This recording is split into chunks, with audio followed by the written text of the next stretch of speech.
il s'agit d'une explication de vote au sein de laquelle vous trouverez nos interrogations ainsi que nos doutes.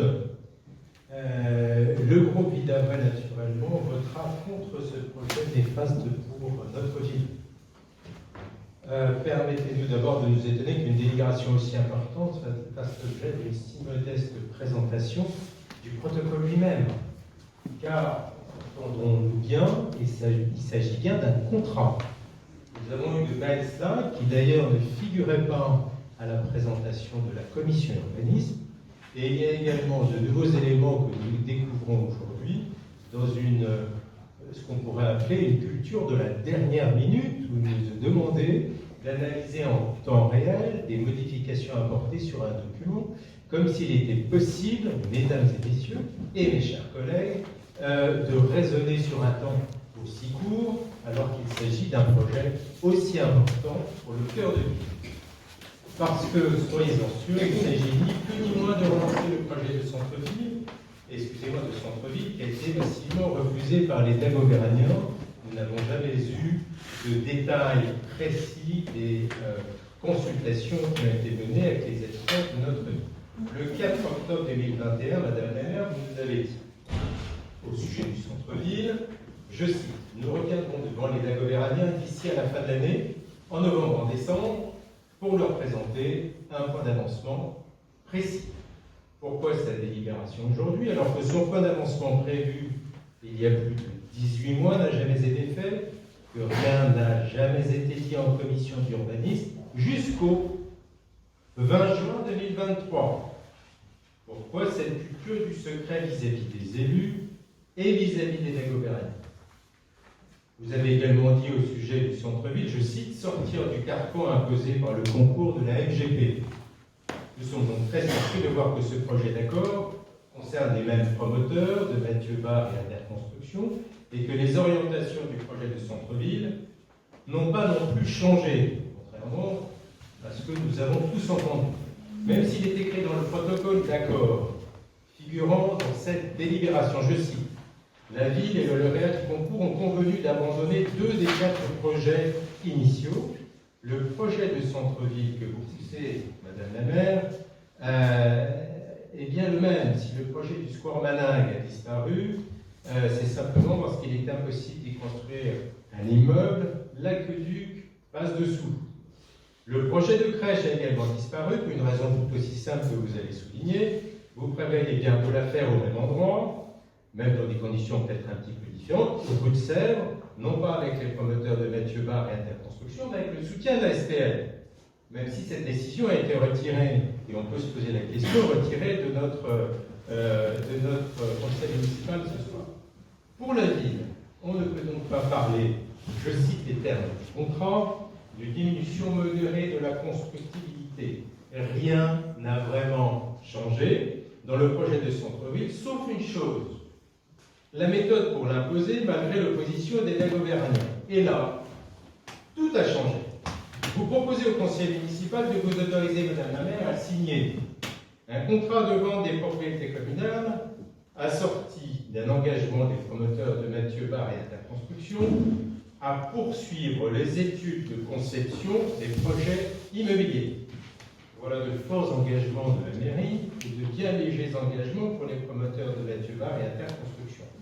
Sur les programmes immobiliers eux-mêmes, quelques slides ce soir, non présentés en commission, rien de précis, un programme envisagé. En 12 lignes. Rien de ce programme envisagé n'a été présenté en commission urbanisme, il y a encore moins de gouvernement. Et un programme envisagé, par définition, n'est pas défini, n'est pas arrêté. Il est en tout cas beaucoup trop imprécis pour que ce projet de contrat soit signé les yeux fermés. On peut ajouter que ce contrat ne mentionne même pas le représentant des sociétés de Mathieu Barre et Interconstruction. Pourquoi un tel manque de transparence, alors que beaucoup savent que la société Interconstruction est présidée par M. Marc Villan et que M. Marc Villan réside à Ville-d'Avray. Il y a de l'opacité dans ce contrat. Autre point, je cite. Ce contrat, je cite, confirme la programmation de l'opérateur de manière définitive. confirme la programmation de l'opérateur de manière définie. Aucune condition suspensive ne permet de stopper le projet en cas de manquement des promoteurs. De Mathieu Barre et Interconstruction. Les conditions suspensives à l'article 7.2 ne concernent que des aléas liés à la nature des terrains, à l'obtention des autorisations d'urbanisme dont la mairie est responsable, et à l'obtention de subventions des bailleurs sociaux. Ces conditions défavorables à la ville et favorables aux promoteurs ne manqueront pas d'étonner ceux qui, dans ce conseil, ont déjà signé un contrat, quel qu'il soit. Madame la maire, vous proposez même que ce contrat soit signé avant la déclassification des terrains. D'habitude, c'est l'inverse. Avec ce contrat, on met la charrue avant les bœufs. Pourquoi donc une telle précipitation? Un autre point encore, il est majeur. Ce contrat prévoit la vente des propriétés communales du 2 route de Versailles, du 1 rue de Marne et du 9 rue de Versailles pour un montant, ça a été évoqué, de 4,3 millions d'euros, alors que les domaines ils ont été évalués à 5,7 millions d'euros, avec une marge d'appréciation de 10%, soit 5,1. Vous avez bien entendu vos explications sur la provision, mais si je m'intéresse à la détermination de la valeur vénale telle qu'elle est appréciée par les domaines en aucun cas ne parlent de provision. Il s'agit du risque du promoteur, il l'achète au prix en réalité du domaine, charge à lui d'effectuer avant, s'il en a envie, ou après, s'il n'a pas pu le faire avant, de faire toutes les mesures et les études qui s'imposent. Pourquoi, Madame la maire, brader le patrimoine de la ville en faisant une ristourne de 25% par rapport au prix fixé par les domaines? Chacun sait pourtant que si vous vendez un bien personnel en dessous du marché, on s'expose, nous, les particuliers, à un redressement pour sous-évaluation. Le contrat que vous proposez, Madame la maire, indique bien que ce prix pourra évoluer à la hausse, mais sous réserve d'un accord des parties en fonction de l'évaluation des prix du marché. En clair, cela veut dire que si les promoteurs de Mathieu Barre et Interconstruction refusent, les propriétés communales auront été acquises à un prix très inférieur au marché. Ces conditions, encore une fois défavorables à la ville et très favorables aux promoteurs, sont purement et simplement inacceptables. En résumé, il nous est proposé d'adopter ce soir un protocole. Il s'agit bien, je le répète, d'un contrat dont vous avez entendu quelques bribes. Il n'a pas été présenté un détail au cours de ce conseil. D'adopter un protocole qui cède des propriétés communales non encore déclassifiées à un prix très inférieur à l'évaluation des domaines, qui engage définitivement la ville sans véritable contrepartie de Mathieu Barre et Interconstruction, et sans que nous sachions à quoi ce protocole aboutira en termes de construction pour la ville. Il s'agit d'un programme envisagé. Il faut ajouter que ces conditions très défavorables sont concédées à un promoteur privé, Interconstruction, dont le président, M. Marc Villain, a une relation amicale avec un élu de cette assemblée, qui vient d'être sanctionné avec son épouse à hauteur de 110 000 euros par l'autorité des marchés financiers pour délit d'initié. Ces 110 000 euros devant être réglés dans les 18 mois. Tout cela ne favorise pas une présomption de transparence. Nous sommes tous en droit de redoubler de vigilance compte tenu de ce contexte, un contexte qui génère trop de questions, de soupçons ou de doutes. Nous terminerons avec un aspect qui concerne tous les élus de ce conseil. Mes chers collègues, est-ce cela votre conception de la politique locale?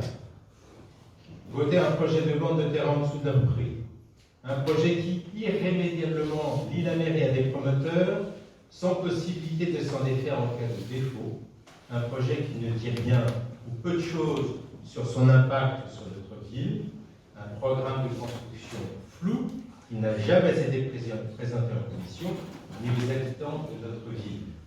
Non, mes chers collègues, ça, c'est pas de la politique. Ça s'appelle un braquage, un bras de fer avec les habitants de notre ville qui ont massivement refusé le projet initial, un projet initial que Madame la maire souhaite imposer de nouveau par des voies, me semble-t-il, détournées. Chers collègues de la majorité, appartenir à la majorité vous oblige, certes, à un devoir de solidarité. Mais jusqu'où cette solidarité doit-elle aller? Jusqu'à faire taire vos doutes? Jusqu'à aller contre vos valeurs? Est-ce que réellement vous vous êtes engagé pour cela?